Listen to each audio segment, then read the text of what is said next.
lot of pride, and when you're a very proud city, you suffer greatly if your reputation is harmed. No, so many in Chicago's elite and population have carried these burdens, somewhat self-imposed, self-created burdens, for 1886 and 1968 for a long time. They could repeat it in the next 48 hours by beating the hell out of a lot of demonstrators and gassing them and rolling over them with giant trucks and to top it all off, deafening us permanently with these high-tech weapons that are supposed to blow your eardrums out. Or they could be relaxed. They could take a word from those of us who have been through this a very, very long time. They could get behind the very idea that the United States government, that Rahm Emanuel used to work for, and may still, is ending the war in Afghanistan, and call for the ending to come sooner rather than later. They could welcome the pressure on President Obama and describe it as putting some wind at his back. They could specify to people how many billions of dollars would be saved that could be transferred to other humanitarian causes around the world or at home to begin to do something about our sorry situation here in Chicago. Which it is, I don't know.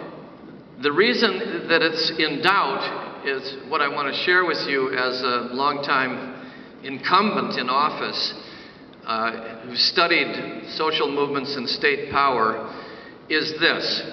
Anybody that thinks they represent the state, however lowly, however highly, is primarily driven by the desire to preserve their reputation, especially if they've made a terrible mistake, especially if they know they've made that mistake. The last thing that they can do is apologize, because they feel, wrongly but deeply, that any apology is a sign of weakness, and as a result they will lose elections and they will lose control over resources that are important to their power. So you can even read in today's paper the endless discussion about whether the United States should or should not use the apologize word to Pakistan for killing about 25 innocent people months ago. They go back and forth. What about regret? Can't we just say regret? No, we have to say apologize. If you say apologize, it'll make the president look weak, and on and on and on. It's just this morning's example of how reputation is everything for students of Machiavelli. We can't change that in the near term. Maybe someday women will prevail or others will prevail, and at least the macho dimension of reputation will diminish a bit. But for now, we have to live with it. We have to understand that.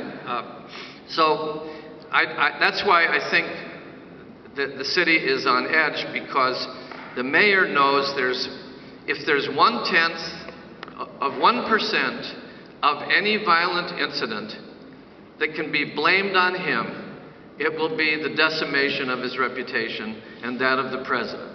And so when they're in those situations, and I've been in 10 of them, they always turn to the hard line, because somebody in the room is saying, Mr. Mayor, our intelligence shows that if you don't bring in this device or these troops, this will happen to you. That's what it's about. It's about our slowly backing away Machiavelli, which brings me to the second goal. The first goal is to get through the weekend, and the way to get to the second goal is for the mayor and the president to simply say, Chicago has overcome its previous image.